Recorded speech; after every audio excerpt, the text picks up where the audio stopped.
सबसे पहले मैं अपने बड़े भाई डॉक्टर सुनील श्रीवास्तव साहब से प्रार्थना करूंगा कि कृपया अपना उद्भाषण दें। नमस्कार, आप सभी का फिर से एक बार बहुत बहुत विनम्र अभिवादन और बहुत आभार डॉक्टर गगन गुप्ता जी का और आप सभी का कि अपने बीच आपने मुझे आने का मौका दिया। मेरा जो विषय है, दरअसल जब भी मैं भारत सरकार में रहा, चाहे संघ लोक सेवा आयोग में या विदेश मंत्रालय में, तो ज़्यादातर मेरा संबंध भारतीय संस्कृति से, भारतीय भाषाओं से रहा।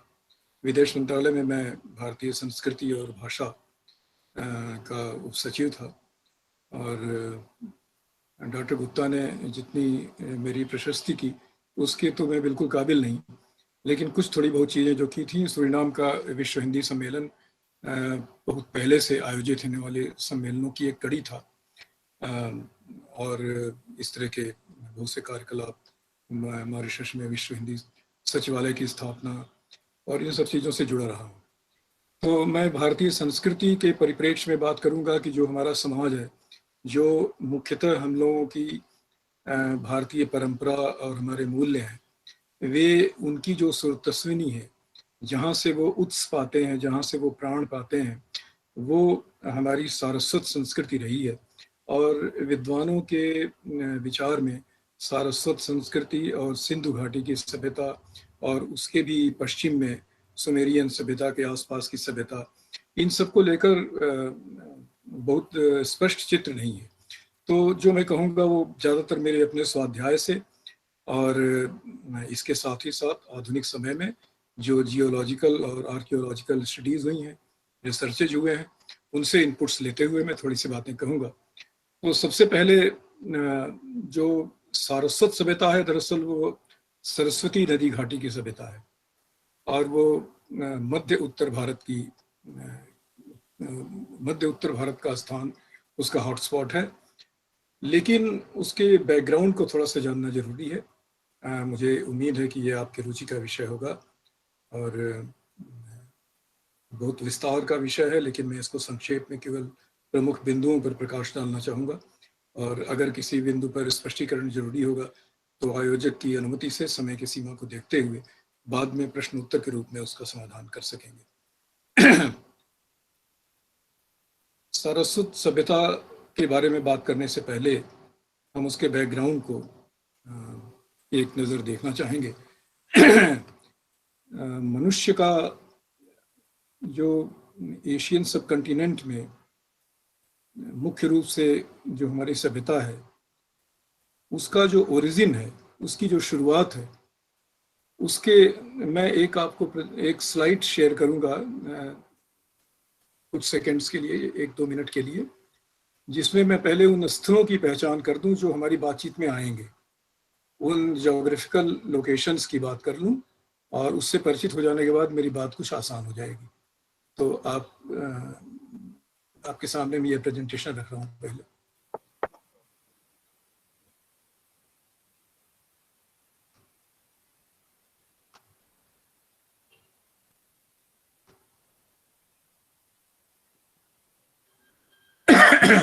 Yes, it is visible now, sir. ये प्रेजेंटेशन दिखाई दे रहा है आपको? जी हाँ, जी हाँ। ये आधुनिक नक्शा है इस समय का, लेकिन मैं आपको कुछ लोकेशंस केवल दिखाने के लिए मैं इसे शेयर कर रहा हूँ। ये हमारा भारत देश है, ये यहाँ तक जो पाकिस्तान हो गया, अफगानिस्तान, ईरान, और ये है पर्शियन गल्फ, फारस की खाड़ी, और ये अरब, और अरब के और पश्चिम में लाल सागर, रेड सी, और ये अफ्रीका। ये माना जाता है और इसके प्रमाण जो स्कल्स वगैरह की स्टडी से इसके प्रमाण मिले हैं कि बहुत से होमो इरेक्टस जो अफ्रीका में उद्भूत हुए, लाल सागर को पार कर सऊदी अरेबिया, सऊदी तो अभी कहते हैं, ये पूरा अरब देश और जो अरेबियन प्लेटो है, इसके जो हाइपर एरिड रीजन्स हैं और वर्षा वन है, उन सबों की तकलीफ को झेलते हुए ये फारस की खाड़ी में वो उन्होंने पनाह ली। पूरब की यात्रा करते हुए, ये पश्चिम से पूरब की दिशा में। पूर्व दिशा हमारी संस्कृति में बहुत महत्व रखती है। इसके साथ ही इधर उत्तर यूरोप से निएंडरथल्स, उन्होंने भी ये यात्रा करते हुए यहाँ पर उनका इस होमो इरेक्टस के साथ सम्मिलन, संघर्ष और सहजीवन का काफी लंबा समय, कई हजार वर्ष का समय यहाँ बिताया है। और ये सभ्यता की हॉटस्पॉट है पहले चरण की। समय है लगभग 15,000 वर्ष ईसा पूर्व, जबकि आइस एज का अंतिम दौर चल रहा था। यहाँ मैं इस संबंध में एक कोट पढ़ना चाहूंगा। बर्मिंघम के आर्कियोलॉजिस्ट जेफरी रोज ने लिखा है, the shallow basin that now underlies the Persian Gulf, the venue of the 1988 Iran-Iraq War, the 91 Gulf War, was an extensive region of river valley and wetlands during the transition between the end of the last glacial maximum and the start of the Holocene. ये स्थान है। और बाद में जब हम सारस्वत सभ्यता की बात करेंगे तो ये सरस्वती नदी की बात करेंगे।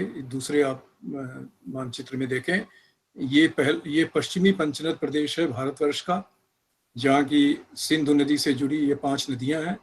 और इधर ये पूर्वी पंचनद प्रदेश है जो यमुना, गंगा, गोमती, घाघरा या सरयू और सदा, नीरा, गंडक, ये 5 नदियों का है।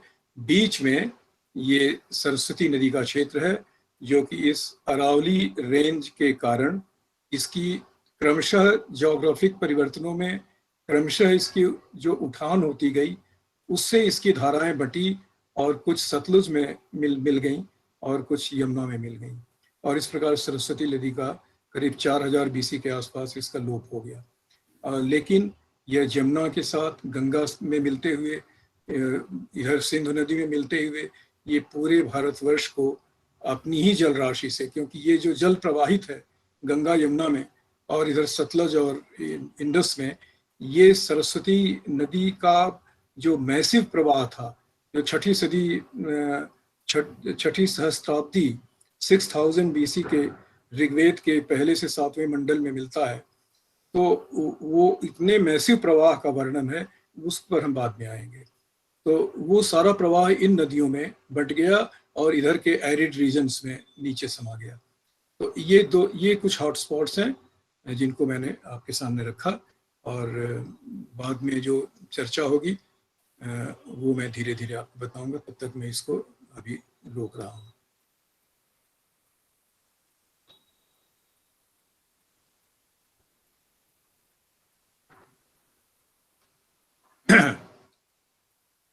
तो हम देखते हैं कि फारस की खाड़ी में जो नर समुदाय इकट्ठा है वो अभी मानव नहीं है, वो नर है।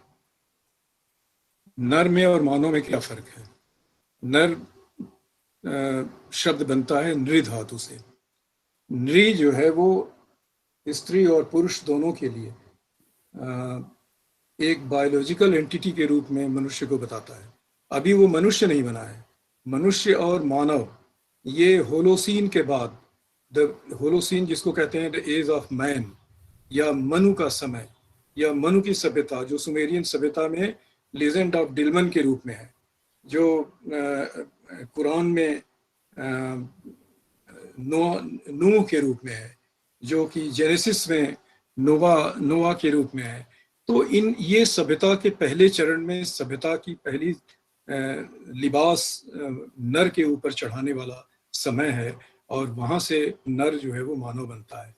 हम बाद में देखते हैं पौराणिक काल में, इतिहास ग्रंथों में, रामायण वगैरह में, कि वहाँ मानव के साथ साथ नर का भी उल्लेख है, जैसे वानर, जैसे किन्नर। तो वो मानव सभ्यता में दीक्षित नहीं है, लेकिन उनकी अपनी सभ्यता है।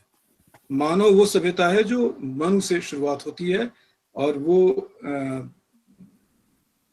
हमारी सभ्यता का आदिम स्रोत फारस की खाड़ी में, पर्शियन गल्फ में, जो सुमेरियन सभ्यता में लीजेंड ऑफ दिलमन बना, वो वैदिक सभ्यता में मनु का युग या एज ऑफ मनु या एज ऑफ मैन वहां से शुरू होता है और वो सभ्यता का आदिकाल है। वहां से जो हम युगों की संकल्पना करते हैं, सत्य युग, त्रेता युग, द्वापर युग, कलयुग, वो सत्य युग वहां शुरू होता है। सत्य युग का मतलब है, सत्य क्या है? सत्य जिसके पहले का आपको कुछ ज्ञात नहीं है, जो सबसे आधारभूत है, जिसके पहले का आप तथ्य नहीं जानते, जो सबसे पहला तथ्य है, वो है सत्य। तो सत्य युग है जब सभ्यता की सबसे पहली पहचान हमारी स्मृति में अंकित होती है। वो सतयुग है 15,000 से 11,000 BC, फारस की खाड़ी, मनु की सभ्यता। और इसके बाद हम देखते हैं कि आइस एज की समाप्ति, और आज जो फारस की खाड़ी है वहाँ 36 मीटर की ऊंचाई पर जल है। फारस की खाड़ी में 36 मीटर दाबोचता है जल की, लेकिन जिस समय 15,000 BC की मैं चर्चा कर रहा हूँ, ये एक नदी घाटी के रूप में थी और यहाँ पर आदिम जन रहते थे। जिस जो महाहिम प्लावन की बात हम करते हैं, बहुत बड़ी बाढ़ की चर्चा होती है, जेनेसिस में है, कुरान में है, वैदिक सभ्यता में है, जंदावेस्ता में है, सुमेरियन कल्चर में लीजेंड ऑफ दिलवन है। ये सारे इसी क्षेत्र की तरफ, पर्शियन गल्फ के आसपास ही इस महाजल प्लावन को इंगित करते हैं। जब आइस एज खत्म हुआ, तापमान बढ़ा, जितने भी ग्लेशियल रीजन्स हैं दूर दराज में वो पिघले और समुद्र का जल स्तर बढ़ा, तो कैस्पियन सागर, हिंद महासागर, ये जो फारस की खाड़ी है वो हिंद महासागर से फेड है। तो इन सब में बहुत प्रबल बाढ़ आई और वहाँ का जन समाज विस्थापित हुआ। कुछ सुमेर की तरफ, एक और मैं पीपीटी शेयर करूंगा।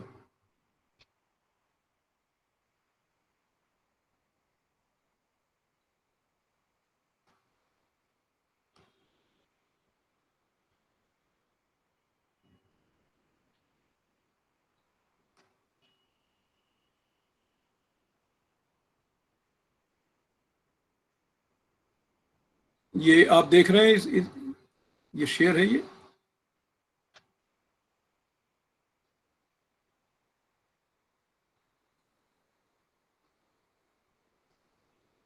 ये देखिए फारस की खाड़ी है और ये जो आदिम सभ्यताओं का विकास हो रहा है वो यहाँ, ये सुमेरियन सभ्यता बनेगी जिसका केंद्र दिलमन है और दूसरा केंद्र मागन है। और बहुत बाद में पुराणों में हम इसका उल्लेख पाते हैं कि मागन के कुछ ऋषियों को भारत में सूर्य पूजा के लिए किन्हीं किन्हीं, जैसे द्वापर में कृष्ण के पुत्र को कुछ त्वचा रोग हुआ था और उन्होंने कुछ पुरोहितों को आमंत्रित किया था, इसको उसमें शाकद्वीप कहा गया है। तो शाकद्वीपीय ब्राह्मणों का ओरिजिन स्थल माना जाता है इसको, लेकिन वो अलग विषय है। तो ये दिलमन, मागन और जो यहाँ से विस्थापित जन समुदाय और पूरब की तरफ चलता है। हमारे वेदों में हमको, उपनिषदों में ये घोष मिलता है कि तमसो मां ज्योतिर्गमय मृत्योर्मा मृतम गमय।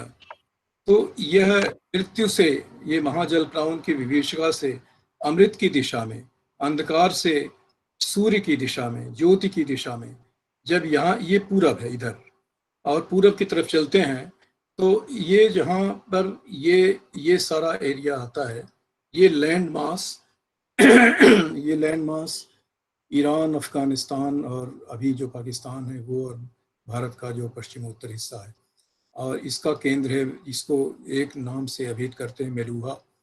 अमीश त्रिपाठी ने अपने जो पहली ट्रायोलॉजी है शिवा पर, उसमें इसी मेलुहा को केंद्र बनाया है। और यहाँ से भारतीय संस्कृति जैसा कुछ बनने लगता है। लेकिन बाद में हम देखते हैं कि ये इस स्लाइड को देखें, आप इसे देख रहे हैं? मैं ऑडिबल हूँ? Hello, yes yes we are audible. हाँ हाँ, तो हम, ये जो लैंड मास है ये ईरान, अफगानिस्तान, ये पाकिस्तान का कुछ हिस्सा और भारत का ये गुजरात वगैरह का कुछ हिस्सा, ये पूरा लैंड मास एक सभ्यता का जनक, इसमें एक सभ्यता विकसित होती है। और इसको कहा गया, ये यहाँ पर आप जो हल्की लकीरें देख रहे हैं, ये पंचनद प्रदेश है। और यहाँ पर इसके 3 सीमाएं हैं। एक सीमा पर सुतका गेंडोर है, एक सीमा जो उत्तरी सीमा है वो हड़प्पा है, और दक्षिणी सीमा लोथल है इस लैंड मास की। और ये है, यहाँ से विकसित होती है सिंधु घाटी की सभ्यता। और सिंधु घाटी की सभ्यता को ही भारतवर्ष की सभ्यता माना जाता रहा है। लेकिन देखा है अनेक अध्ययनों में कि हम आगे चल के डिस्कस करेंगे कि सारस्वत सभ्यता में और सिंधु घाटी की सभ्यता में समानताएं क्या हैं और असमानताएं क्या हैं। इस पर हम बाद में बात करेंगे। ये 3 प्रमुख केंद्र हैं जो बाद में बने, और यहाँ से और पूरब में ये हजारों साल का प्रव्रजन है, एक बार में नहीं, लगातार मनुष्य यात्राएं करता रहा है। जो लोग यहाँ से और पूर्व की तरफ चले वो इस भारतीय लैंड मास में प्रवेश करते हैं। और वो ये एक दृश्य लोथल का है, और ये हड़प्पन सभ्यता के मोहनजोदड़ो का है। ये सब तो बहुत बाद में हुए। हम यहाँ प्रवेश करते हैं भारतीय सीमा में, जहाँ की इस सब पंचनद प्रदेश को पार करके यहाँ सरस्वती नदी की घाटियों में, जो कि काफ़ी क्लाइमेटिक दृष्टि से काफ़ी अनुकूल है मनुष्य के, और यहाँ पर सरस्वती नदी का असीम जल प्रवाह है। इन पंचनद प्रदेशों में आने वाली बार बार की बाढ़ जैसी स्थिति यहाँ नहीं है। और यहाँ पर एक सुखद समाज की स्थापना होती है लगभग 7000 से 6000 ईसा पूर्व के समय में। अब हम वापस अपनी बातचीत पर आते हैं। भाई साहब जी, बीच बीच कुछ लोग ऐसे इस प्रोग्राम में जुड़ चुके हैं जो कि हिंदी से इतने वाकिफ नहीं है। बीच बीच में कुछ सेंटेंस जो इम्पोर्टेंट हो उसको अंग्रेजी में जरा एक बार बता दीजिएगा। हाँ जरूर। सॉरी।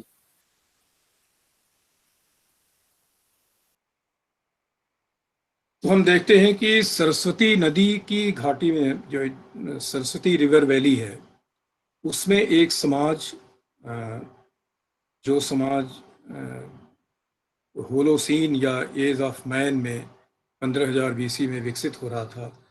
कुछ समाज उसका बंट गया सुमेरियन सभ्यता में, कुछ समाज उसका आ गया सिंधु घाटी की सभ्यता में या मेलुहा की सभ्यता में। और वहाँ से और भी कुछ लोग जो कुछ अलग विचारधारा रखते थे। अब वो अलग विचारधाराएं क्या हैं? हम देखते हैं कि जो सारस्वत संस्कृति है, सरस्वती नदी की सभ्यता, वो कृषि प्रधान है और यज्ञ प्रधान है। और जो सिंधु घाटी की सभ्यता है वो नागर शैली की है, वो पुरी प्रधान है। और मैंने आपको एक स्लाइड में 3 पुरियां दिखाई थी। एक कोने में सुतका गेंडोर, उत्तर में उसकी सीमा है हड़प्पा, और दक्षिण में गुजरात में जो लोथल है।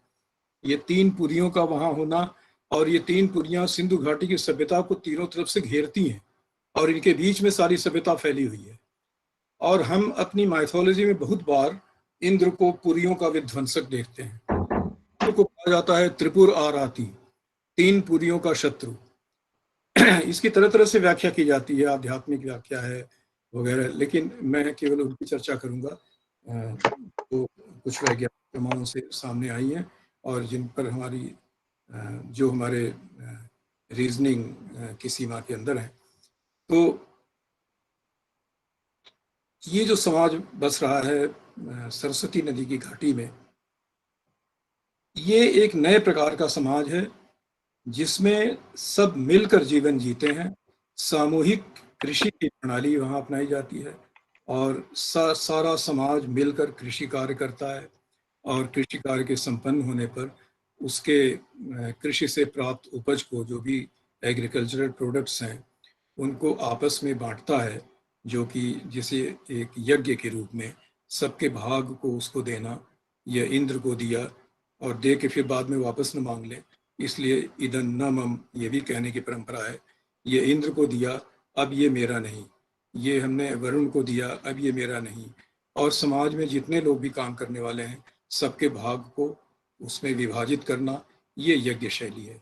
नागर शैली सिंधु घाटी की सभ्यता व्यवसाय परक है, और सुमेरियन सभ्यता और उधर की जितनी भी सभ्यताएं हैं ज़्यादातर व्यवसाय, समुद्री व्यवसाय, और कुछ चीन की सभ्यता जिसमें कि बहुत ही अच्छे स्तर के रेशम और वस्त्रों का व्यवसाय। तो हमारे सारस्वत सभ्यता में ये सारे व्यवसायी लोग मिलते हैं। जो चीन के व्यवसायी वर्ग हैं उनको हमारी परंपरा में यक्ष कहा गया है। वो चीन के व्यवसायी हैं और बहुत ही धनाढ्य हैं। अफगानिस्तान की तरफ से जो गंधार का क्षेत्र है, वहां से नृत्य गान में प्रवीण बहुत से लोग टोलियां बना के आते हैं इस सारस्वत प्रदेश में, उनको गंधर्व कहा गया है। उसी प्रकार से जो नेपाल और भूटान का अंचल है, उसमें अनेक विषम परिस्थितियों में, बहुत ही दुर्गम परिस्थितियों में जीने वाले और एक वस्त्र धारण करने वाले मनुष्य हैं, इनको किन्नर कहा गया है। वो किन्नर आज की किन्नर से भिन्न शब्दावली है।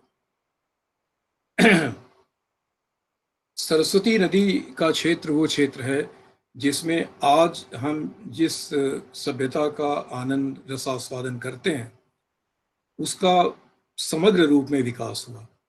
और ये वह क्षेत्र है जहाँ पर ऋग्वेद की रचना हुई, जहाँ की समाज ने गाया, रचना तो नहीं कह सकते क्योंकि किसी एक व्यक्ति ने नहीं लिखा। वहाँ के गाँव में, वहाँ के सूर्य की उपासना करने वाले, उषा की उपासना करने वाले, इंद्र की उपासना करने वाले लोगों ने जो स्तुतियाँ कहीं, जो प्रार्थनाएं गाईं, जो स्त्रियों ने अनेक मांगलिक अवसरों पर गीत गाए, इन्हीं सबों का संकलन है ऋग्वेद।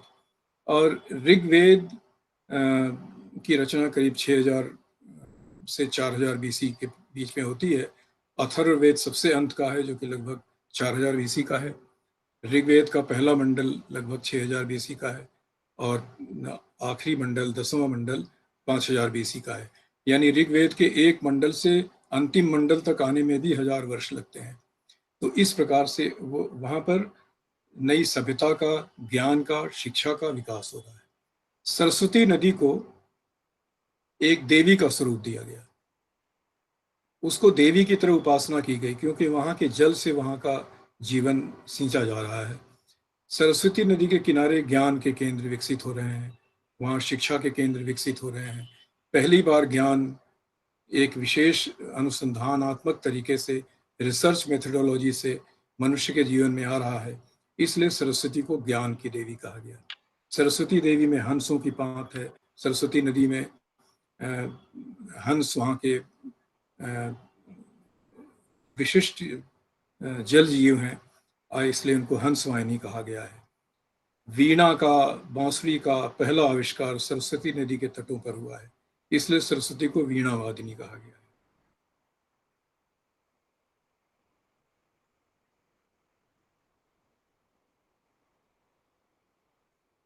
और ये जो युग है 6000 बीसी का, और इस युग को त्रेता युग कहा गया क्योंकि सत्य युग की चर्चा हमने की, होलोसीन का, द एज ऑफ मैन। वह इसलिए सत्य युग है क्योंकि वो मूल युग है।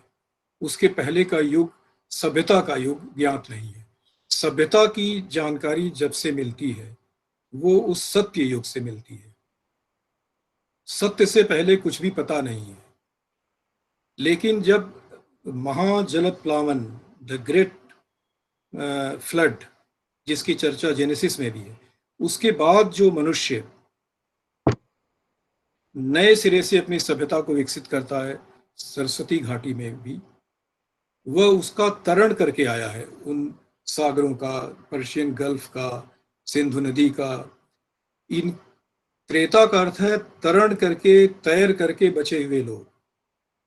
जैसे शब्द है परित्राणाय साधुना, हम उन, जैसे भगवान को कहते हैं तारनहार, हमको उस पार ले जाना।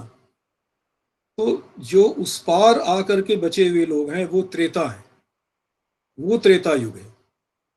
और बहुत बाद में हम देखेंगे कि जब अन्य दो नदियों का, नदी घाटी गंगा और यमुना के मैदानों पर भी मनुष्य का की सभ्यता का विकास शुरू हुआ, और उन अन्य दो नदियों द्वा अपर, दो, द्वा मतलब दो, वेद में द्वौ के लिए द्वा है। जैसे दो तोते कहेंगे तो द्वा सुपर्णा, द्वौ सुपर्णा नहीं है। तो द्वा अपर इज अन्य दो, दूसरी दो नदियां। जब वहां पर मनुष्य प्रयाण करता है करीब 5वीं सहस्त्राब्दी के बाद, 5000 BC के बाद, तब वो द्वापर युग शुरू होता है। और वो काफी अभी हाल तक करीब 1500 BC तक वो द्वापर युग चलता है। तो सारस्वत संस्कृति जो जिस पर हम बात कर रहे हैं वो सरस्वती नदी घाटी की संस्कृति है। 6000 से करीब 4000 BC के समय की है। और उसके बाद वो सारी संस्कृति सरस्वती नदी के सतलज और यमुना में विलय के बाद, और जो एरिड रीजन है अरावली के आसपास का, उसके अंदर समा जाने के बाद वहाँ का जो जन समुदाय, वहाँ की सभ्यता के अवशेष जो अन्य दो नदियों की तरफ गंगा यमुना के मैदानों में आते हैं, तो ये वो उसी सभ्यता को लेके आते हैं, उसी सारस्वत सभ्यता को। तो जैसे नृ से नर बना था और नर से वो होलोसीन में, एज ऑफ मैन में वो मानव बना।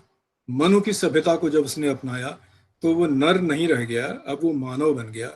नर एक बायोलॉजिकल एंटिटी है, मानव एक सोशल एंटिटी है। जब उस पर सभ्यता का रंग चढ़ा नर के ऊपर, नर केवल एक जीव है, वो केवल बायोलॉजिकल है।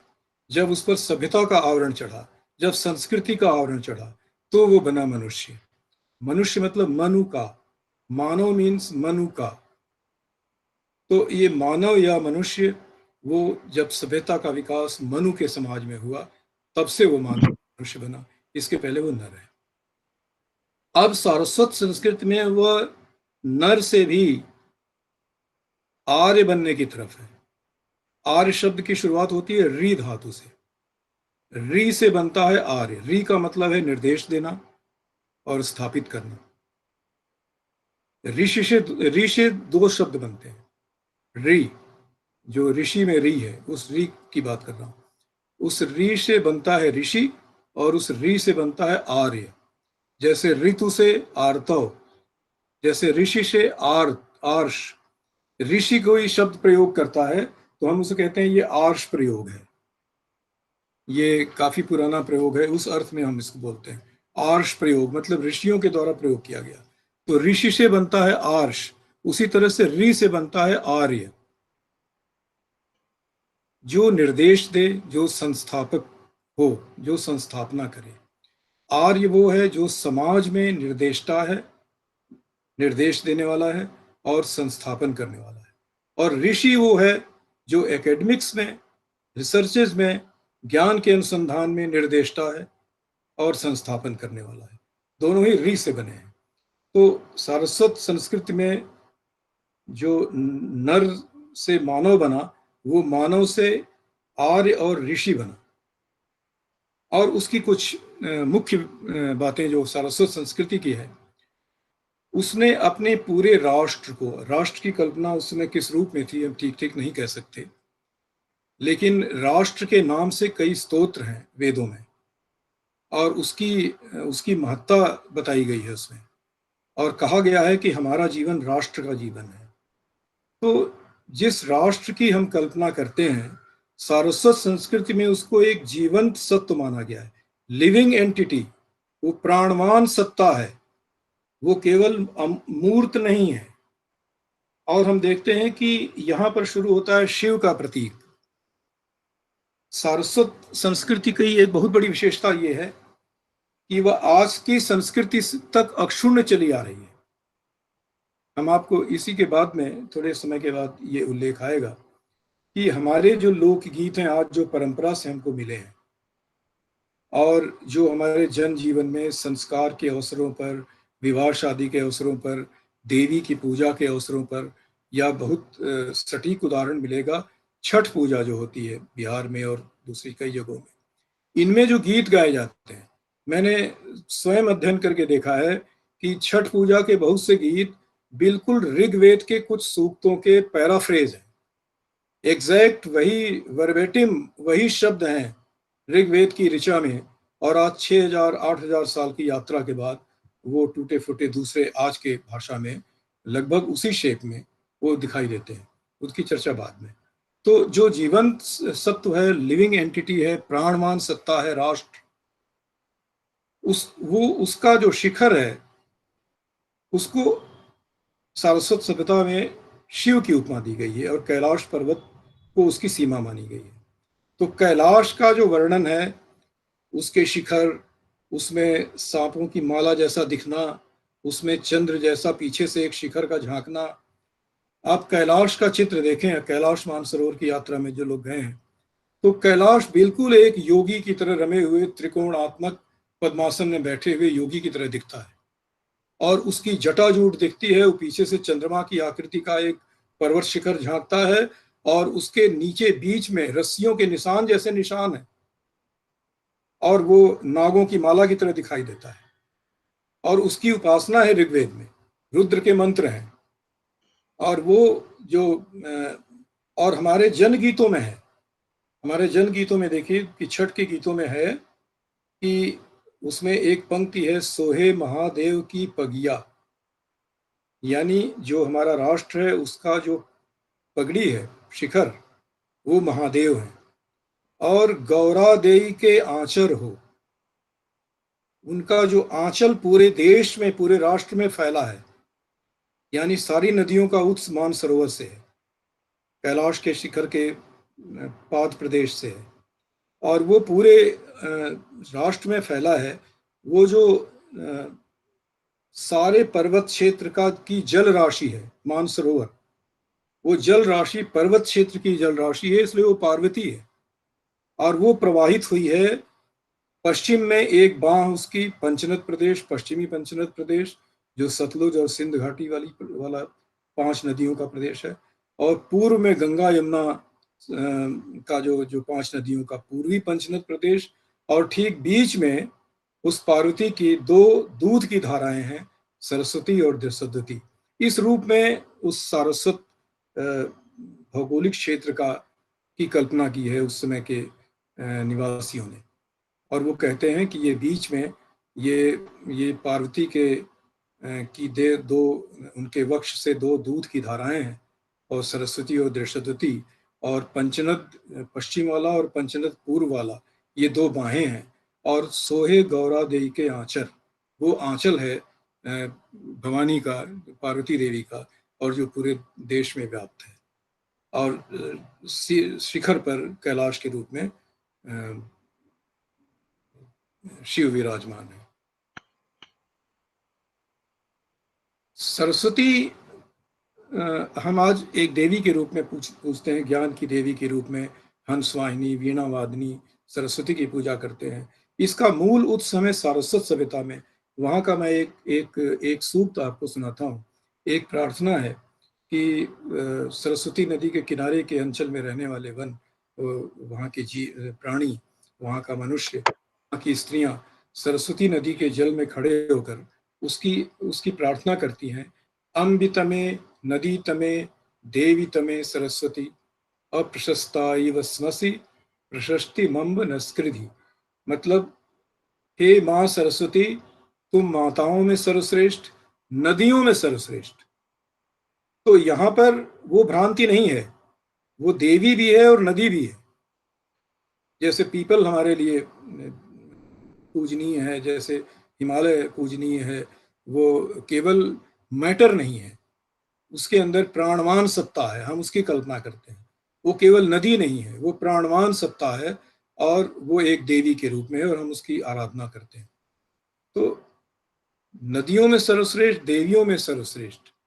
यद्यपि हम तुम्हारे योग्य नहीं हैं, फिर भी हे कृपालु मां, तुम हमें श्रेष्ठता प्रदान करो। ये सरस्वती नदी की प्रार्थना है।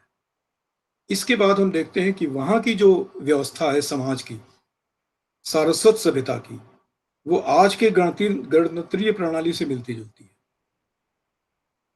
अगर राज्य सत्ता का भी उद्भव होता है उस दौर में, तो राजा केवल ट्रस्टी है, और वो एग्जीक्यूटिव अथॉरिटी है 1-2 समितियों का, और हमें उल्लेख मिलता है वेदों में और वेद के बाद के ग्रंथों में, इतिहास ग्रंथों में भी, वाल्मीकि के रामायण में भी, तुलसीदास के रामचरितमानस में बहुत बाद में चल के, कि उन्हीं सभी ग्रंथों का सार संक्षेप है तुलसीदास की का रामचरितमानस। उसमें भी हमें उल्लेख मिलता है कि जो सारस्वत संस्कृति के जितने राज्य हैं वो दो समितियों के द्वारा संचालित होते हैं। एक ऋषि प्रवर की समिति है जो निर्देश देती है, ऋषि निर्देष्टा है, और एक सचिवों की समिति है जो एग्जीक्यूटिव है, और राजा सचिवों की समिति का हेड है। दशरथ जब राम को राज्य देना चाहते हैं तो वशिष्ठ मुनि से प्रार्थना करते हैं कि ज्यों पांचहु मन मत लागई नीका, देहु हर्ष ही राम ही टीका। तो पांच व्यक्तियों को, क्योंकि 8 लोगों की समिति है, उसका 40% 4 है, तो 5 अगर सर्वसम्मति से कोई निर्णय लेंगे तो वो माना जाएगा और राजा उसी को का पालन करने के लिए बाध्य होगा। तो राजा ये नहीं कहते हैं कि मैं आदेश देता हूं कि राम को राज्य बनाया जाए, वो कहते हैं कि अगर समिति के 5 सदस्य अप्रूवल करें तो हम इनको राज्यारोहण के लिए नियुक्त करें। तो वहां पर वो सब, लेकिन जो नगर आधारित संस्कृति है, जिसका कि एक उदाहरण हम अगर सीधे रामायण से लेना चाहें तो आप रावण के राज्य का उदाहरण लें। रावण कहता है कि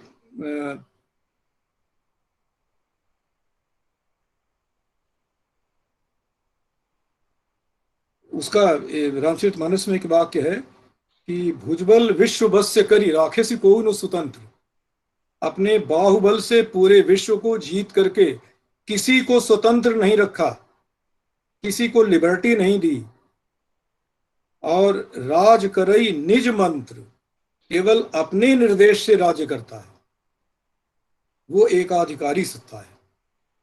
तो सारस्वत संस्कृति में एक गणतंत्र का स्वरूप मिलता है जिनमें समितियां राज्य विधान करती हैं और राजा उसका एग्जीक्यूटिव होता है, और वो एग्जीक्यूटिव 8 सचिवों की समिति से उसका पालन करता है। दूसरी बात कहते हैं कि जो सारस्वत संस्कृति है वह निरंतर प्रवहमान संस्कृति है। जैसे सरस्वती नदी विलीन होकर के डिसॉल्व हो जाती है, मिल जाती है, घुल मिल मिक्स हो जाती है सतलुज में, यमुना में, और अरावली के आसपास के एरिड क्षेत्रों के अंदर समा जाती है। इसके बाद भी वो पूरे देश में यमुना गंगा के जल में मिलकर, सतलुज और सिंधु घाटी के जल में मिलकर वो पूरे देश में व्याप्त होती है।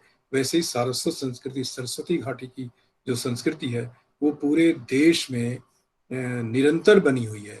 आज हम देखते हैं कि हम अनेक देवी के पूजन में, आज हम देखते हैं कि बहुत से देवी के पूजन में सातों बहनी, ये उत्तर प्रदेश, बिहार और कई आसपास के अंचलों में जो जन देवी पूजा के गीत हैं उसमें देवी को 7 बहनों के रूप में कल्पना की गई है। ये 7 बहनें जो हैं वो इंडस वैली की 5 नदियां और सरस्वती दशद्वती, इस रूप में ऋग्वेद में इनकी चर्चा है, और सप्तश्वशा कहा गया है उनको 7 बहनी का शब्द हमको ऋग्वेद में ही मिलता है, सप्तश्वशा। और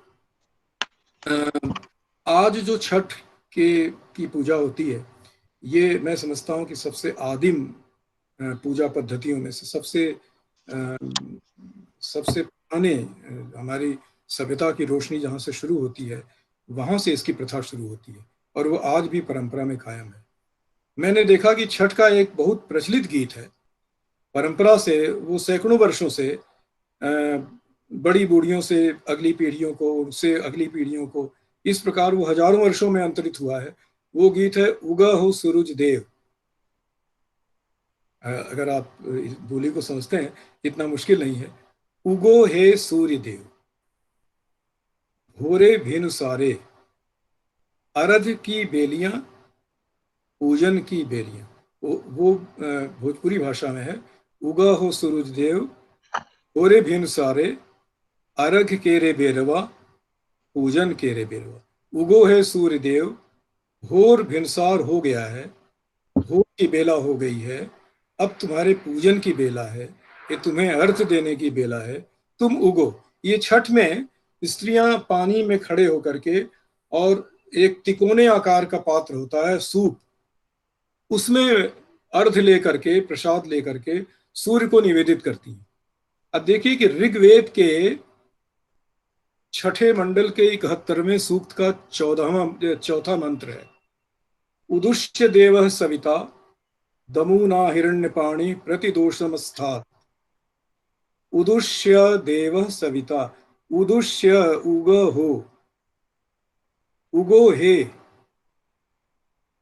देव सविता सूरज देव, उगा हो सूरज देव। इसमें दो शब्द और हैं, दमुना हिरण्यपाणि। दम ऊना, ऊना यानी जिसके पास नहीं है। राम कहते हैं हनुमान से कि तुम छोटा मत समझो अपने को, तुमसे प्रेम लक्ष्मण ते दूना, सुन कपि जनि मानसी जिय ऊना।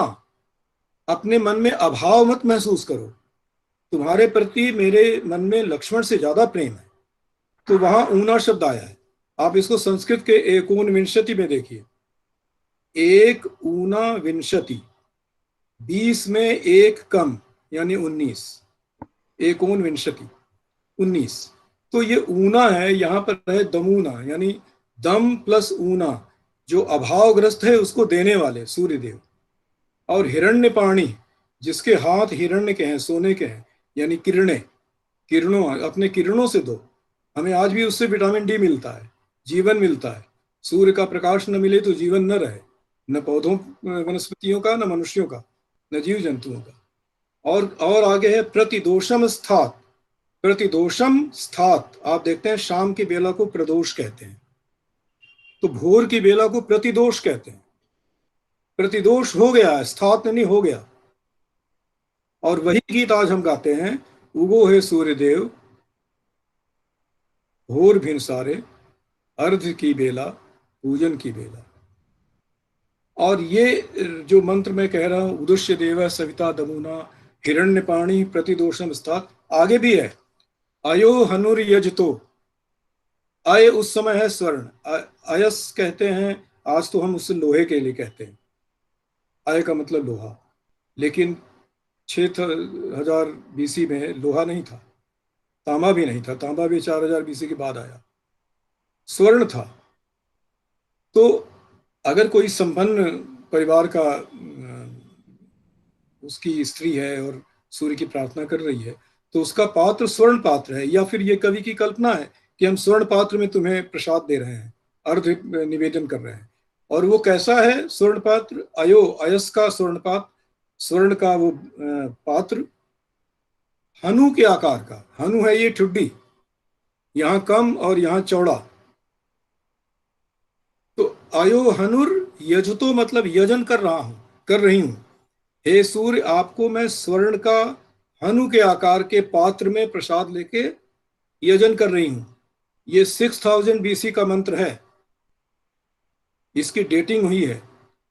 भाषाविदों ने भाषा की डेटिंग की है, किस काल की कौन सी भाषा है, क्या कौन से व्याकरणिक प्रयोग हैं किस काल की, और बाकी जो उनके उनके भौगोलिक और जियोलॉजिकल और इन सब के तो काफी रिसर्च इधर भी सामने आए हैं। तो वहां पर कह रहे हैं अनो अयो हनुर यजतो मंद्र। आज हम उसी सूप में सूर्य की पूजा करते हैं। मंद्र जिह्वा मतलब जिसकी जिह्वा मंद्र स्वर में गा रही है, धीमे स्वरों में गाते हुए। हर स्त्री छठ की पूजा करती है गाते हुए। आदाशुषे सुवती भूरी वामम, हमें ये सुवती यानी ये जो प्रार्थना करने वाली स्त्री है, इसको तुम प्रचुर धन दो, इसके रोग दूर करो, इसके जीवन में प्रकाश दो, वगैरह वगैरह। तो इसका हम सीधी इस परंपरा को सीधे हम देखते हैं ऋग्वेद की परंपरा से, कि ऋग्वेद के समाज में आज भी हमें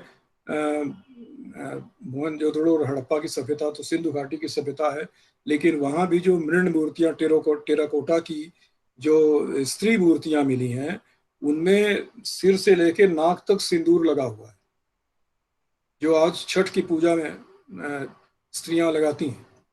तो ये सारस्वत संस्कृति आज की समय तक उसी प्रकार से आगे लगातार प्रवहमान है, लगातार चल रही है। सारस्वत संस्कृति में हम देखते हैं कि स्त्री का बहुत मान है, स्त्री का स्थान सारस्वत संस्कृति में, वेद के समाज में स्त्री का स्थान बहुत ऊंचा है। वहां स्त्री पत्नी नहीं है पुरुष की, जो जिसका विवाह होता है वो विवाह होकर के पत्नी नहीं बनती, और पुरुष पति नहीं बनता। पुरुष गृहस्थ है, और जो उसकी स्त्री है वो उसकी गृहिणी है, सहधर्मिणी है। यज्ञ में साथ बैठेगी तब यज्ञ होगा, इसलिए धर्म में साथ देने वाले, धर्म का मतलब कर्तव्य, तो उसके हर कर्तव्य में उसके साथ, यज्ञ में अनाज का बंटवारा करना है वहां भी उसके साथ, आहुति देनी है, भविष्य देना है वहां भी उसके साथ। वह सहधर्मिणी है, सहगामिनी है, गृहिणी है, पत्नी नहीं है। अब देखिए कि पति शब्द का अर्थ क्या है। पति होता है स्वामी, जैसे भूपति, नृपति उसमें, और धनपति जिसके पास बहुत धन, जो बहुत धन का स्वामी है। तो पति कहने में एक स्वामी का भाव है, और पत्नी कहने में का भाव है जिसका वो स्वामी कर रहा है। वो अब अगर पत्नी का स्वामित्व करता है तो वो उसको जुए में भी दे सकता है, किसी को दान में दे सकता है। वो ऋग्वैदिक समाज में नहीं है, वो बहुत बाद में भारत के समाज में शामिल हुआ, उस पर भी आएंगे। और वहां पर वह सहधर्मिणी है, पत्नी, उसका बहुत आदर है। और ये पति और पत्नी ये बहुत बाद में बने। आप देखिए कि एंग्लो सेक्शन, जो कि अंग्रेजी भाषा का मौलिक जो रॉ मटेरियल है अंग्रेजी का, जिससे अंग्रेजी विकसित हुई और फ्रांसीसी प्रभाव में वो परिष्कृत हुई, उसमें एंग्लो सेक्शन में हस्बैंड एंड वाइफ शब्द वहां से निकले। हस्बैंड भी मालिक है, मालिक भी नहीं बल्कि वो पालन करने वाला है, जैसे कि बैलों, गाय बैलों का पालन करते हैं। एनिमल हस्बेंड्री में आप उस शब्द को देखते हैं, हस्बैंड। हस्बैंड वह है जो पशुओं के झुंड का मालिक है। तो वो शब्द समाज में प्रचलित हो गया। और वाइफ तो बिल्कुल ऑर्गन बेस्ड बायोलॉजिकल शब्द है, और मिडवाइफरी जैसे शब्द में आपको वाइफ दिखाई देता। तो ये सारे शब्द जो कि अगर तात्विक दृष्टि से उसके शब्द का अन्वेषण करके आप देखें, उसके शब्द के अर्थ के मूल में जाकर देखें, तो पति शब्द पुरुष का अपमान करता है, और पत्नी शब्द स्त्री का अपमान करता है। वाइफ शब्द भी अपमान। मैं देखता हूं कि कोई परिचय कराता है, बड़े शान से कहता है ये हमारी वाइफ है। अब चूंकि भाषाविद के नाते वाइफ शब्द के मूल को मैं समझता हूं, तो मुझे कभी कभी बहुत अजीब लगता है। मैं अपनी अपनी पत्नी को कभी पत्नी नहीं कहता, मैं गृहिणी कहता हूं। तो ये ऋग्वैदिक समाज की परंपरा है, जो लगातार। अब ये पति पत्नी कब शामिल हुआ, ये इस पर हम अभी जल्दी ही इसके बाद में बताता हूँ। ऋग्वैदिक समाज में घर की जो बेटी है वह भी माँ के समान आदरणीय है, और माँ के साथ वह हर कार्य में उसकी सहायिका है, समान भागीदार है, संपत्ति के भी। और गायों का पोषण करना, उनका दूध दूहना सुबह उठ करके, वो बेटी का कर्तव्य है। तो वो दुहित्री है, दूध दूहने वाली। और दुहित्री से हम देखते हैं एंग्लो सेक्शन में, वहां भी जो शब्द गया है, वो डॉटर में जो साइलेंट GH है, वो दुहित्री का ह है, दुहित्री। और जर्मन में डॉक्टर, और पर्शियन में दुख्तर, वो दुहित्री है। दुख्तरे जाना मैंने बहुत प्रिय बेटी। तो वो इस तरह से ये वैदिक समाज की उस परंपरा की याद हमें दिलाता है, जहाँ बेटी का इतना सम्मान है और जहाँ पत्नी का इतना सम्मान है। इसके बाद हम देखते हैं कि वहां पर बहुत ही शुचितापूर्ण जीवन शैली है। अब आप देखें कि आज के युग में ये बात सबसे ज्यादा मायने रखती है, सबसे ज्यादा रेलेवेंट है, कि जो शुचितापूर्ण जीवन शैली सारस्वत समाज ने विकसित किया, जिससे बाद में गुप्त काल में, जब हिंदू पुनरुत्थान काल जिसको कहते हैं, रिनाशा, हिंदू रिनाशा पीरियड, गुप्त काल, जिस समय की जिस समय की भारतीय परंपरा में रिचुअल्स और कर्मकांड और ब्राह्मणिक आचार विचार वो सब शामिल हुआ, और पति के अधिकार वाली संकल्पना पति के अधीन होने वाली संकल्पना, ये सब चीज़ें शामिल हुई। ये बहुत बाद में गुप्त काल, लगभग 3rd से 5th सेंचुरी के बीच में, एडी में ये चीज़ें शामिल हुई। और जो सारस्वत संस्कृति है, जो गुप्त काल के पहले तक की संस्कृति है, उसमें धीरे धीरे एक शुचिता का मतलब एक हाइजीन, व्यक्तिगत शुचिता, पर्सनल हाइजीन, सामाजिक शुचिता, सोशल हाइजीन। आज हम जिस सोशल डिस्टेंसिंग की बात करते हैं और पर्सनल हाइजीन की, बार बार हाथ धोते रहें, नाक मुंह धोते रहें, मास्क लगा। आप देखिए जैनिज्म बहुत प्राचीन समय में, लगभग ऋग्वेदों के आसपास के समय में से ही उसी का एक सेक्ट धीरे धीरे जो एक विशेष प्रकार की विचारधारा में पनपने लगा, बाद में वही जैनिज्म में उद्भूत हुआ। उन्होंने कितने पहले वो मास्क का प्रयोग शुरू कर दिया था। क्यों? क्योंकि अनेक गांव के गांव, अनेक आबादियां, अनेक बार सहस्त्रों वर्षों में, सैकड़ों वर्षों में अनेक बार अनेक महाविभीषिकाओं का, रोगों का शिकार बन के समाप्त हुई, फिर से बसी। बहुत से रोगों ने बहुत से गांवों को खत्म कर दिया, फिर से गांव बसे। तो उन सबको देखते देखते जो ऋषियों ने अनुसंधान किए, प्रयोग किए, सामाजिक प्रयोग किए, हाइजीन के प्रयोग किए, तो उन्होंने कुछ नियम निर्धारित किए और वो नियम समाज में आया। ये अलग बात है कि गुप्तों के काल तक आते आते, गुप्तों का काल जिस काल में सारे पुराण डॉक्यूमेंट किए गए, ऋग्वेद वगैरह को भी डॉक्यूमेंट किया गया पहली बार गुप्तों के काल में, उपनिषदों को डॉक्यूमेंट किया गया गुप्तों के काल में। और गुप्तों के काल में बहुत सारा हमारी भारतीय परंपरा को चिरजीवी बनाने का काम किया गया। लेकिन उसमें कुछ विद्रूपताएं भी आई कि एक ब्राह्मणिक आचार विचार, कर्मकांड और बहुदेववादी, जैसे ऋग्वैदिक समाज में तो केवल सूर्य और इंद्र, अग्नि, वन संपदा, नदी, यही पूजनीय देवता है। इसके अलावा कोई भगवान नहीं है, न किसी के मंदिर हैं।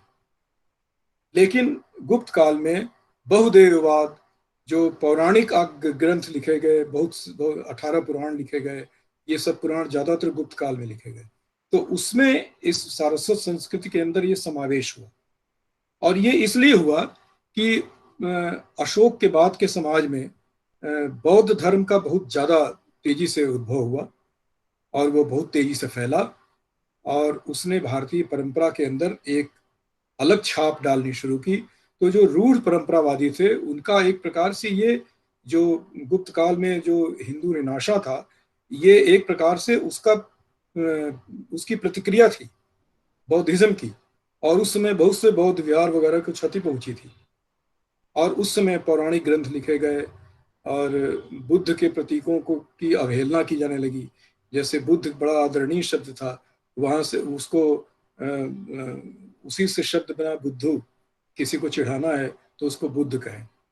जैन धर्म में नग्न लुंचित बहुत ही आदरणीय शब्द आज भी है, लेकिन कुछ लोगों में वो वहां से उनको चिढ़ाने वाला एक शब्द बन गया, नंगा लुच्चा, नग्न लुंचित। तो ये सारा परिवर्तन समाज में होता रहता है। कुछ अच्छे परिवर्तन होते हैं, कुछ बुरी चीजें भी शामिल हो जाती हैं, और समय समय पर उनका सुधार होता रहता है, परिष्कार होता रहता है। तो सारस्वत संस्कृति जो थी वो केवल नैसर्गिक शक्तियों को देवता समझने वाली, उनकी प्रार्थना करने वाली शक्ति थी। और जबकि जो ब्राह्मणिक कल्चर जो इसमें शामिल हुआ गुप्त काल में, तो उसके बाद इसमें बहुदेववाद, कर्मकांड, ये सब सारी चीजें शामिल हो गई, और नाना प्रकार के अवतार और उनकी कहानियां। पहली बार वहां पर स्त्री को पुरुष के अधिकार में रखा गया और कहा गया कि अगर स्त्री छोटी है तो पिता के शासन में हो, और युवा है तो पति के शासन में हो, और वृद्ध है तो पुत्र के शासन में हो। ये कुछ पुराणों में इसके मंत्र हैं और इस प्रकार के श्लोक हैं।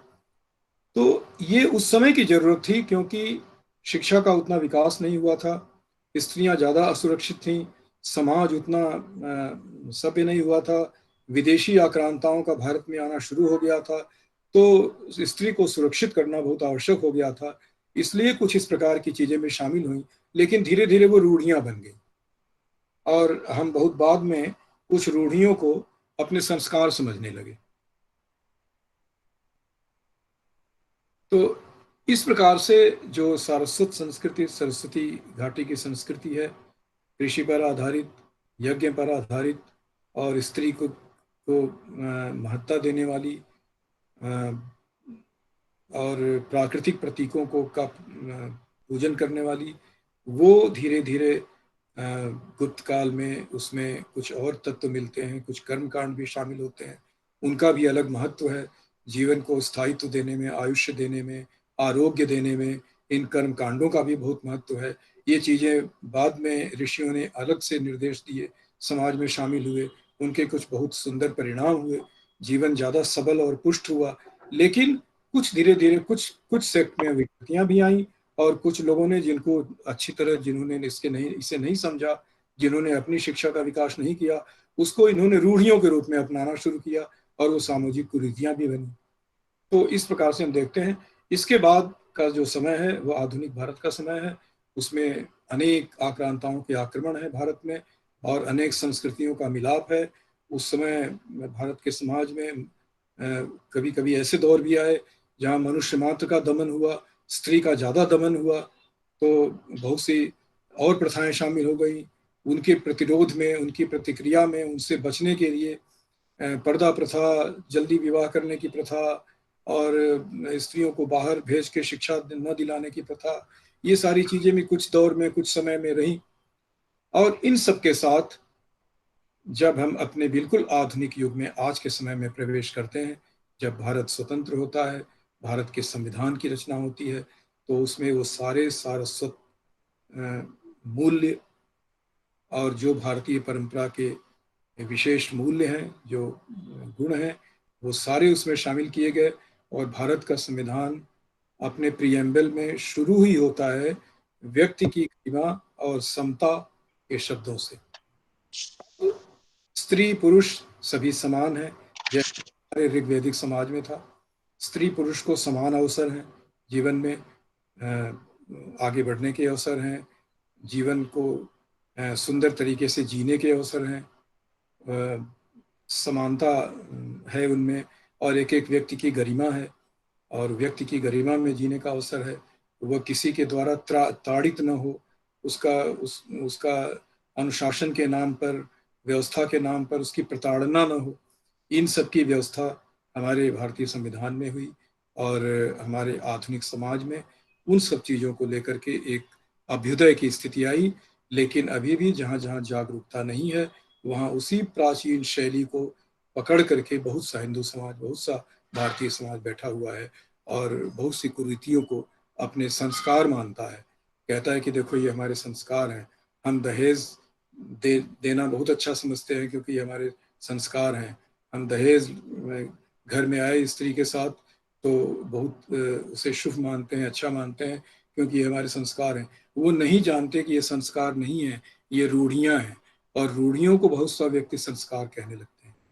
तो आज के समाज में कुछ रूढ़ियां भी संस्कार के रूप में हैं और जो हमारे पारंपरिक मूल्य थे सारस्वत संस्कृति के, वो हैं। हमें उन पर दृष्टि रखते हुए एक बार दोबारा अपनी पूरी भारतीय संस्कृति को और जो सारस्वत संस्कृति है, जिसमें लोकतांत्रिक मूल्य हैं, जिसमें सर्वसमावेशी मूल्य हैं, वो कहते हैं ऑल इंक्लूसिवनेस है, और उसमें जो लिबर्टी है और सेक्युलरिज्म है और सबको साथ लेके चलने की भावना है, ये सारे सारस्वत संस्कृति के मूल्य हैं, ये ऋग्वैदिक समाज के मूल्य हैं। और आज हमारे देश में, हमारे समाज को इन्हीं मूल्यों की सबसे जरूरत है। इसकी स्थापना कर दी गई है भारतीय संविधान में, फिर भी समाज का बहुत सारा वर्ग इनसे अवगत नहीं है और अपने अपने ढंग से अपने जीवन में वो बहुत से कुसंस्कारों को लेकर भी चल रहा है। तो मेरी जो चर्चा आपके साथ हुई वह इस रूप में भी कि आज के लिए जो रेलेवेंट है, पर्सनल हाइजीन, सोशल हाइजीन और पर्सनल लिबर्टी, सबको साथ लेके चलने की भावना, और जो डिग्निटी ऑफ पर्सन है, वुमन हो या मैन हो, उसकी जो डिग्निटी है, मर्यादा है, गरिमा है, हर एक की गरिमा अक्षुण्ण हो, उसका विकास हो, ये सारे सारस्वत संस्कृति के मूल्य हैं जो आज हमारे समाज ने स्वीकार किए हैं, हमारे देश ने, राष्ट्र ने स्वीकार किए हैं, और इन पर हम दृष्टि डालें, इनको रेलेवेंट समझें, इनका अध्ययन करें और इनमें आगे बढ़ें। बंधुवर, इसके साथ मैं विराम लेता हूँ। बहुत बहुत आभार फिर से।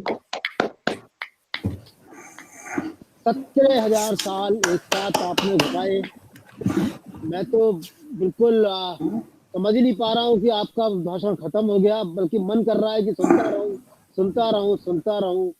आपने इस 1 घंटे में 17,000 साल को समाहित कर दिया, और आपके इस भाषण से बहुत सारी चीजें हमें ऐसी मालूम पड़ी जिसके बारे में कि मुझे पहले कोई ज्ञान नहीं था। मुझे बहुत मजा आया भाई साहब, बहुत मजा आया। आपने नर से मानव, मानव से मनुष्य, क्या क्या यात्रा करा दी आपने मुझे। एकदम से होमो इरेक्टस से स्टार्ट करके होमो सेपियंस के इस दौर तक आप ले आए, और बहुत बहुत बधाई आपको। इतने होमो इरेक्टस और जो उत्तरी यूरोप से इस तरफ आए वो निएंडरथल्स। जी जी जी जी जी जी जी कहाँ सबका से समागम, बहुत सारी, तो देखिए कि सारी अनेक निर्जातियों का समागम हमारी संस्कृति के आरंभ से है। जी आपने, और उसको मॉडर्न कंटेक्स्ट में बिल्कुल कंटेक्चुअलाइज करके आखिर में आपने उसको समेट दिया। मन कर रहा है कि अभी और सुनता रहूं, और सुनता रहूं, लेकिन समय की एक अपनी सीमा है। अगर बाकी लोग अलाउ, हाँ प्रोफेसर सिंह, यस। पर एक बहुत शार्ट है ये, क्योंकि हिस्टोरिकल पर्सपेक्टिव में श्रीवास्तव साहब ने प्रेजेंटेशन किया है। ये ओल्डेस्ट सिविलाइजेशन जैनिज्म है कि हिंदुइज्म है? देखिए, हिंदुइज्म शब्द तो वेद में है ही नहीं। ऋग्वेद में हिंदू शब्द नहीं है, क्योंकि हिंदू शब्द आया जब सिंधु नदी का परिचय हुआ। जी जी जी पीरियड है ना? पीरियड पीरियड तो नहीं, तो जैनिज्म में जो आदि जैन, क्या उनका वो कहते हैं, मैं भूल रहा हूँ, ऋषभ देव शायद हैं वो, तो वो वेदों के आसपास ही उनका काल है, 4वीं-5वीं सहस्त्राब्दी, ओके। 4000 5000 BC। जैनिज्म बहुत पुराना है। सनातन जिसको आप हिंदुइज्म कह रहे हैं, दरअसल वो सनातन धर्म है, और धर्म वहां पर समाज व्यवस्था है। तो वो सनातन समाज व्यवस्था है जो कि, और हम उसको ज्यादा उचित रूप में कहेंगे, और सारस्वत समाज व्यवस्था। और गौतम तो बहुत बाद में आया, करीब गौतम बुद्ध के बाद, जो कि 2500 BC का समय है, हाल की बात है। Thank you I would like to know one meaning of Treta and Dwapar. It is very interesting what you told. Again, please. जो भारतीय परंपरा है उसमें युगों की कल्पना की गई है। अब देखिए, पुराणों में तो बहुत सारा विवरण है, और उसमें तो कई लाख वर्ष के कौन सा युग और ये सब विवरण है। लेकिन आप सोचिए कि कई लाख वर्ष पूर्व तो मनुष्य कहाँ रहता था, किस रूप में था, ये तो आजकल जो उत्खनन से जो कंकाल पाए जा रहे हैं या उनके अध्ययन से पता चलता है कि कई लाख वर्ष पूर्व तो सतयुग की कल्पना करते हैं हम मनुष्य के सभ्यता के युग के रूप में। लेकिन अगर हम कई लाख वर्ष पूर्व सतयुग की कल्पना करें तो मनुष्य तो गुफाओं में भी नहीं था, उसके भी आदिम समय की बात है, जबकि उसकी न कोई सभ्यता थी, न केवल इंस्टिंक्ट, जैसे आज पशुओं में है, केवल इंस्टिंक्ट पर जीने वाला प्राणी था, और उसने अपने ग्रुप में रहना सीख लिया था। मैं जो अनुसंधान करता हूं, जो मैंने देखा है कि सतयुग को सुमेरियन कल्चर में होलोसीन, जिसको अंग्रेजी में कहते हैं, होलोसीन कहा गया है। जेनेसिस में वो होलोसीन है। बाइबल का जो फर्स्ट 4 चैप्टर्स हैं वो जेनेसिस है कि पूरी सृष्टि की रचना कैसे हुई। उसमें सभ्यता की शुरुआत कहां से है? होलोसीन से। What is Holocene? Holocene, the age of man, and man is equivalent to Manu in Veda, Dilmun in Sumerian culture, Nuh in Quran, जो नोआज आर्क है, नोवा इन जेनेसिस, तो नोआज आर्क को कुरान में सफीना नूह कहा गया है। सफीना इज नाव, मेरी सफीना है समंदर में और जज्बात के धार लग रहे हैं वगैरह वगैरह, जो शायरी में कही जाती है। तो मैं ये बता रहा हूं कि सत्ययुग है मूल युग, सभ्यता का मूल युग, और वो है आइस एज के समाप्त होने के बाद जो ग्लेशियल आउटस्पर हुआ और सागरों में जल की मात्रा एकदम बढ़ी कि आज उस फारस की खाड़ी में 38 मीटर जल है, 36 मीटर उसकी जो दाबोचता है, वाटर हाइट। और उस समय वो नदी घाटी सभ्यता थी, वहां पर रहते थे लोग, वो प्लेन था, मैदान था, और नदी का जैसे नील सिंधु नदी है, जैसे सरस्वती नदी है, वैसे वो नदी की तरह से था, तो रहते थे। वो जो मूल युग है, एज ऑफ मैन, वो सत्य युग है। और जब महाजल प्लावन यानी द ग्रेट फ्लड, उसको पार करके मनुष्य ने अपनी सभ्यता का और विकास किया, सरस्वती नदी के क्षेत्र में आया, तब वो है त्रेता। त्रेता का मतलब है त्रेता तरण शब्द से बना है, त्रिधातु है। तरण का मतलब होता है पानी को तैर के पार जाना, तो पार जाके बचे। मैंने उदाहरण भी दिया, आप कहते हैं परित्राणाय साधु नाम, गीता में लिखा है, ये तो बहुत बहुत प्रचलित श्लोक है, सब लोग जानते हैं। तो सज्जनों के परित्राण के लिए, मतलब उनको उबारने के लिए। उबारना क्या है? हिंदू धर्म में जो लोग आस्थावान लोग हैं वो समझते हैं हमें उस पार ले जाना।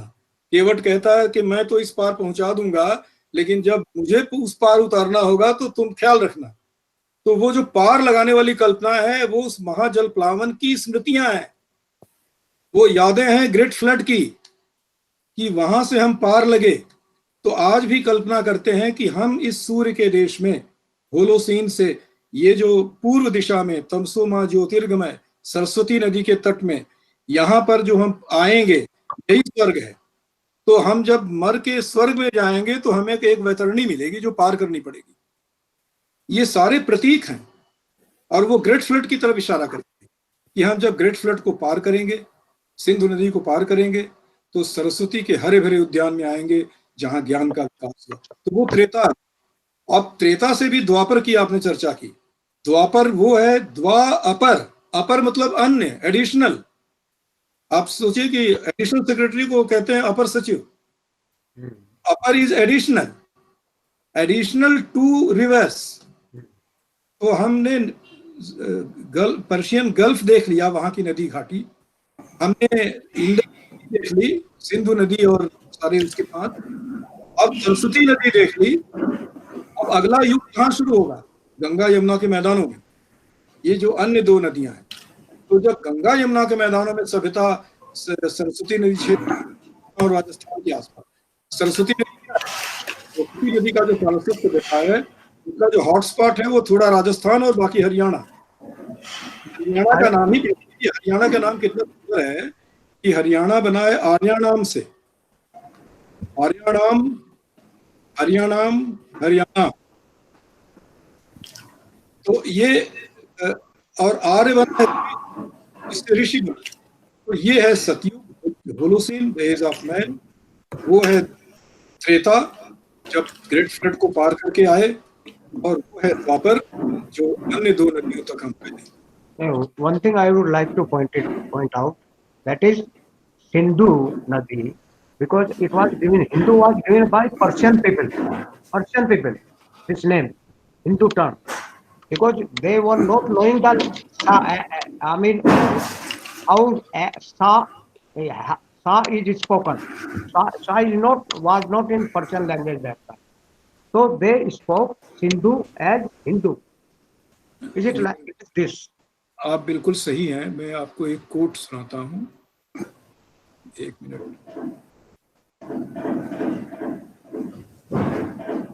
ये आपको एक कोट सुनाता हूँ। 2013 में एक रिसर्च हुआ है, तो उसका अभी डिटेल नहीं दे रहा हूँ मैं, उसकी एक 2-3 minute. Recent genetic analysis, a recent genetic analysis of 4 ancient Mesopotamian skeletal DNA samples।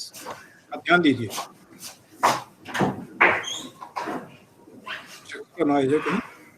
Sindhu साहब जरा अपना माइक ऑफ कीजिए। नहीं, I am hearing, I am hearing. A recent genetic analysis of 4 ancient Mesopotamian skeletal DNA samples suggests an association of the Sumerians with Indus Valley civilization.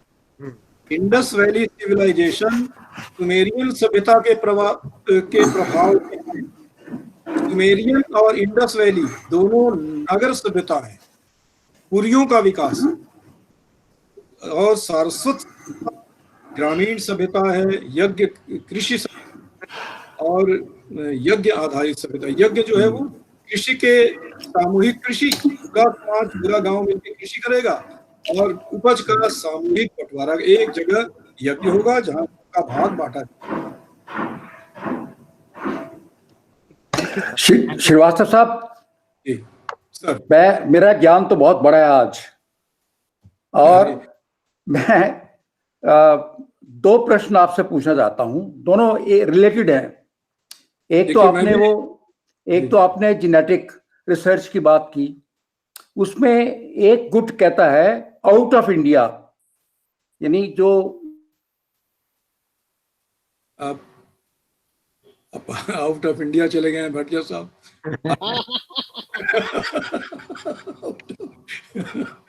ये बात है आपकी बात से।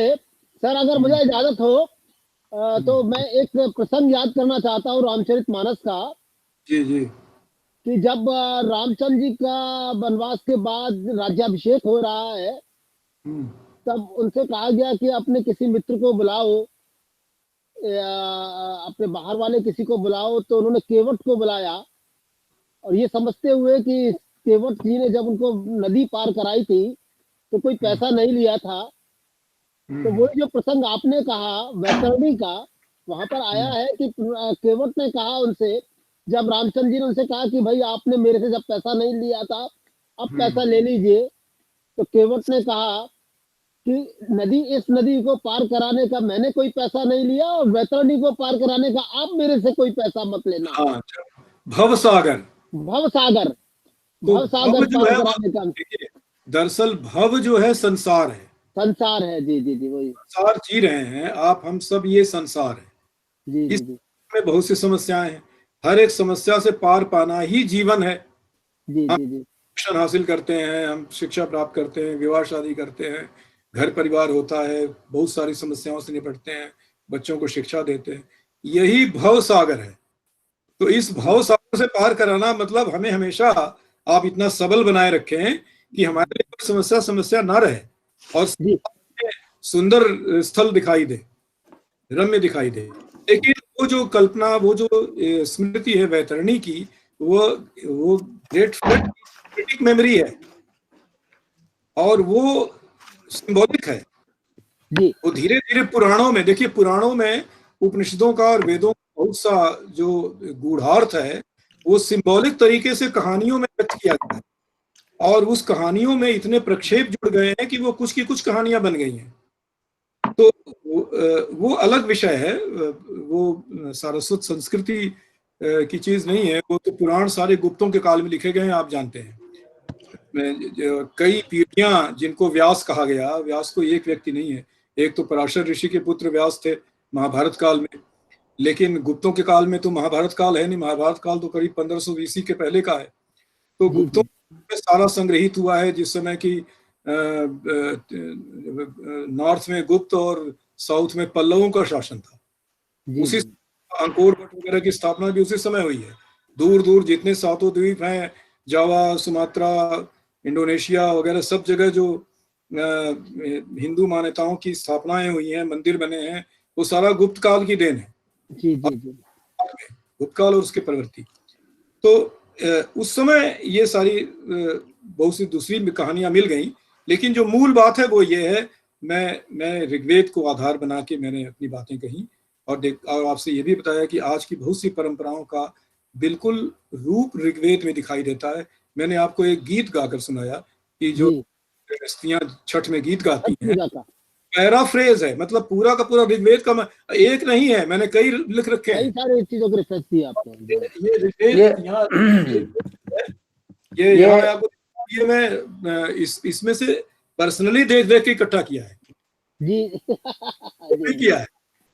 मैंने देखा कि मुझे, मेरे मन में कौतूहल था कि सूर्य की उपासना इतनी चिरंतन, और जो टेराकोटा की मूर्तियां मिली हैं बहुत से उत्खनन में, सब में सिर से लेके नाक तक का सिंदूर, और जल के अंदर, और जल की इतनी प्रार्थना, तो इसका कोई ट्रेस है क्या? तो मैंने इस सूर्य के, सविता के, उषस के मंत्र हैं ऋग्वेद में, सारे रेफर कर डाले, और मुझे ये ऐसी ऐसी निधियां मिली, कई मंत्र मिले जिसमें लिखा है उगो हो सूरज देव।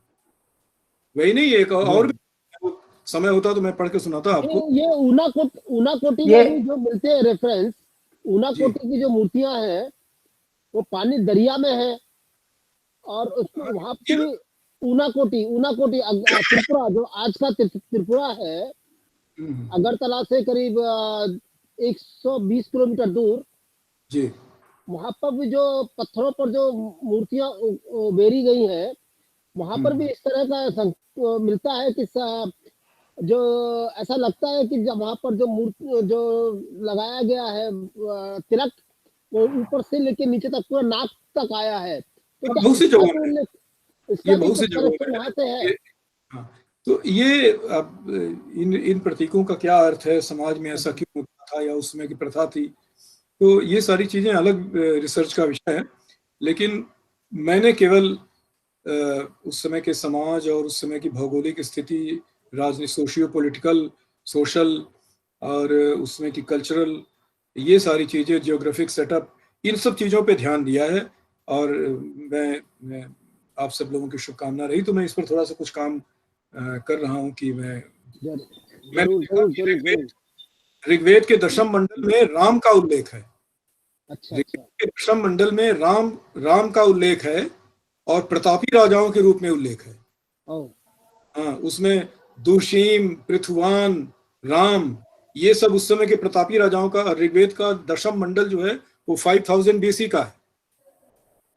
तो अगर हम ट्रेस करें, और कुछ लोगों ने जो वाल्मीकि रामायण में राम के जीवन के हर घटना के समय के जो नक्षत्र तारा मंडल की स्थितियां बताई गई हैं, उनको सॉफ्टवेयर में डाल के जो डेटिंग की है, और बहुत सारी डेटिंग तो बहुत सी मिलेगी।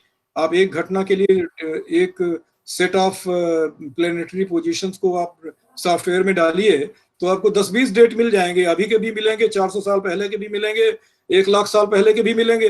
वो तो संजोग कई बार आ सकता है, लेकिन एक ही 80-90 साल, 100 साल के अवधि के अंदर की सारी घटनाओं के जब एक सीक्वेंस में जब आपको मिल जाए तो उसका भरोसा बढ़ता है, तो आपको वो उसको वैलिड मानना पड़ेगा। तो राम के जीवन पर अनुसंधान किया है कि ये वास्तविक किसी ऐसे राष्ट्र नायक की ये छवि है जिनका धरती पर यहाँ जन्म हुआ भारतवर्ष में। तो ये कुछ लोगों ने डेटिंग की है कि वो उनका जन्म 10 जनवरी 5114 BC को हुआ है। जी। और उस समय मार्च का महीना, उस समय चैत्र का महीना है। आप देखिए जनवरी में चैत्र है। आप उस समय ये तो हास्यास्पद लगेगा कि जनवरी में चैत्र है, लेकिन यहाँ हमारे अरूप बनर्जी साहब भी एक बहुत ही ज्योतिष विद्वान शामिल है, मैं देख रहा हूँ। ये इस बात को बता सकते हैं अगर बताना चाहें कि जो अयन की गति है, जो सूर्य की चंद्रमा पृथ्वी की गति है, और 6 महीने वो एक तरफ और 6 महीने दूसरी तरफ जो अयन बदलता है, इन अयन की गति में सहस्राब्दियों में इतना फर्क पड़ता है कि इस समय 2 महीने का फर्क आ चुका है। आप देखिए सितंबर 7वां महीना था, आप उसको आज 9वां क्यों कहते हैं? उसके नाम में है सेप्ट। अक्टूबर इज ऑक्टो 8वां महीना, नवंबर इज नोएम 9वां महीना, दिसंबर इज दिसम 10वां महीना, लेकिन आज 12वां महीना है। तो वो जनवरी जो है वो आज का मार्च है। हाँ, यस। ये मैं प्रश्न पूछ रहा था और मेरा कनेक्शन टूट गया, आई एम सॉरी। जी हाँ बताएं। मैं ये पूछ रहा था कि जो आजकल बहुत चर्चा में है ये आउट ऑफ इंडिया कि चाहे जो सभ्यता थी सारी, वो जितने भी बाहर की हैं, वो भारत से लोग वहां गए। और एक ये भी स्कूल है कि जो एरियंस हैं, आर्य हैं, वो यूरोप से या मिडिल सर, इस बारे में से वो जी भारत में आए। तो मैं उसके बारे में थोड़ा आपका विचार पूछ रहा था। नहीं, मैंने तो सारी ओरिजिन बताई आपको कि कहाँ है जहाँ ये सभ्यता पनपी। देखिए, वो गल्फ है अभी तक के जो रिसर्चेस से एक निर्धारित होता है, और वहाँ होमो इरेक्टस अफ्रीका से और लिएंडरथल्स नॉर्थ यूरोप से। नहीं नहीं, जो डीएनए की स्टडीज आप कर रहे थे, आप भी रेफर कर रहे थे, जी, मैं उनकी बात कर रहा हूँ कि डीएनए जो स्टडी किया गया है उसके बेसिस हाँ, पर तो पूरे विश्व में तो बहुत ज्यादा माइग्रेशन हुआ है ना, भारत से भी। देखिए, भारत में 2 महान युद्ध हुए, राम के समय में और महाभारत के समय में। ये माना जाता है कि उस समय मैसिव माइग्रेशन हुआ इस देश से। जो बची हुई जो एलीट थे, जो ऋषि लोग थे, जो बौद्धिक कर्म करने वाले थे, जो इंस्टीट्यूशंस के हेड थे, और जो बचे हुए वॉरियर्स थे, जो व्यापारी थे। अब आप कुछ लोग, ये मान्यता है कि मेक्सिको की स्थापना एक औषधि है स्वर्णमाक्षिक, जो कि पत्थरों की, जो रॉक सॉल्ट है एक तरह का, उसका बहुत बड़ा व्यवसाय होता था एक समय में, और वो रॉक सॉल्ट सबसे ज्यादा पाया गया है मेक्सिको में। तो वहां पर एक मान्यता है कि भारतीय वणिक का एक गिल्ड जो है वहां जाके स्थापित हुआ, और उसके आसपास फिर और लोग, यानी मेक्सिको की स्थापना में या तो वहां के मूल लोग हैं, उनमें मिलकर काफी भारतीय समाज का योगदान है। वो मार्कशिट द्वीप कहा गया है। उसी तरह से मैं ये एक बार सोच रहा था कि लंका में इतना, अगर रावण ने स्वर्ण का बहुत ज्यादा प्रयोग किया वहां भवनों के निर्माण में, तो उसको इतना सारा स्वर्ण मिला कहाँ से? तो उसके पास में मैंने गूगल पे रिसर्च किया कि सबसे ज्यादा स्वर्ण की खाने कहाँ हैं, तो मुझे मिला सुमात्रा। इसको स्वर्ण द्वीप कहा ही जाता था पहले। सुमात्रा में सबसे ज्यादा गोल्ड माइंस हैं, और वो श्रीलंका के बगल में है, और रावण का समुद्री ट्रेड पे पूरा अधिकार था। और ये मान्यता भी है कि वो पहले समुद्री लुटेरा ही था, और वहां से बढ़ बढ़ के उसने अनेक द्वीपों को जीत करके वहां का धन लूट करके और अपनी सत्ता स्थापित की। वो अलग विषय है, उस पर तो विहंगम चर्चा अलग से होगी। नहीं, ये जो है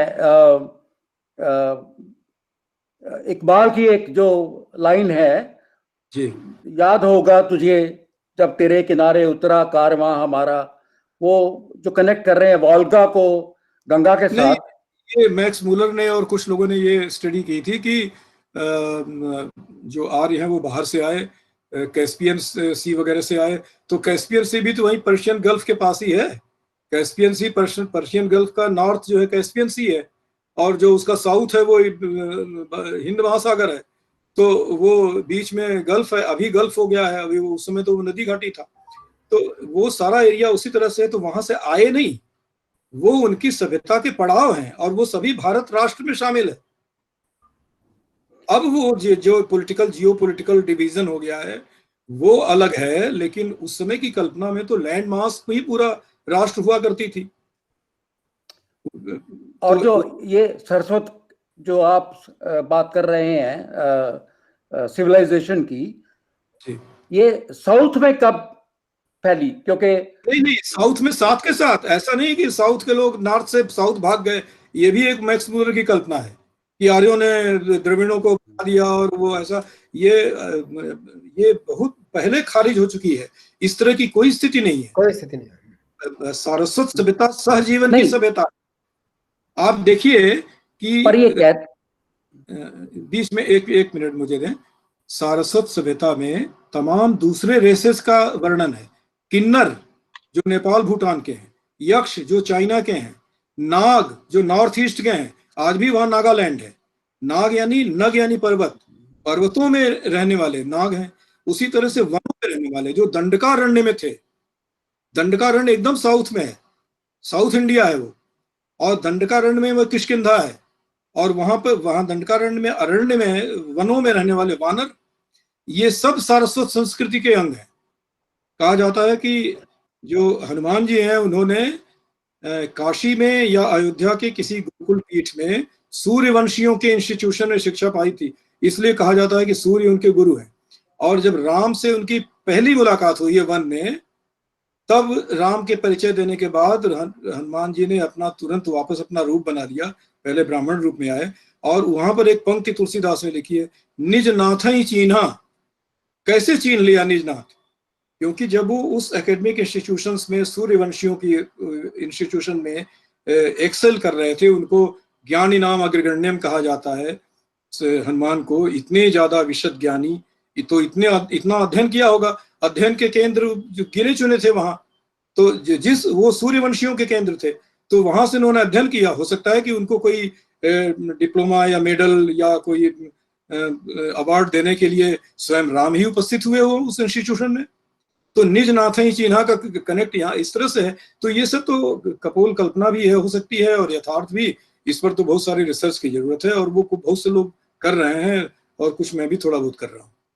नहीं, ये जो सरस्वत जो है ये सिविलाइजेशन, इसमें जो अभी अवशेष मिले हैं हरियाणा वगैरह में, और इससे जो डीएनए वगैरह कलेक्ट हुआ है उसका, और साउथ इंडियन जो डीएनए है वहां का काफी बहुत ज्यादा मिलते हैं आपस में। हाँ बिल्कुल, तो सब एक हैं, और उसमें मिक्सिंग बहुत हुई है, हर तरह की मिक्सिंग। मैंने तो कहा कि शुरू में ही निएंडरथल्स और होमो इरेक्टस ये अलग अलग प्रजातियां हैं, एक तरह के मनुष्य नहीं है। तो इनकी आज भी देखिए आप, मेडिकल साइंस में आप देखते हैं कि कुछ लोग RH निगेटिव, कुछ लोग RH पॉजिटिव है। जो ब्लड ग्रुप होता है, जैसे A+, A positive, B positive, थोड़े लोग रीसस निगेटिव का है, उसको रीसस कहते हैं, रीसस निगेटिव और रीसस पॉजिटिव। तो रीसस निगेटिव कुछ लोग हैं, तो वो अलग ही अंदर से जीन से ही अलग हैं। तो ये सारा मिक्सिंग है समाज में। पर ये संस्कृत जो है ये तो साउथ में गई, तो वहां से तमिल भाषा जो है वो नॉर्थ में क्यों नहीं आई? अगर मिक्सिंग आप कह रहे हैं कि बहुत जबरदस्त थी, बहुत मिक्सिंग थी। नहीं, आप देखिए, आपको मैं बताता हूँ, संस्कृत भाषा में कुछ ऐसे शब्द हैं जिनको आप निकाल दें तो संस्कृत भाषा बहुत दरिद्र हो जाएगी, उसकी शोभा खत्म हो जाएगी। वलय सर्कल के लिए, नीर जल के लिए, शव डेड बॉडी के लिए, ये जितने शब्द हैं ये सारे तमिल के हैं। आपको ये सारे तमिल ओरिजिन के शब्द हैं।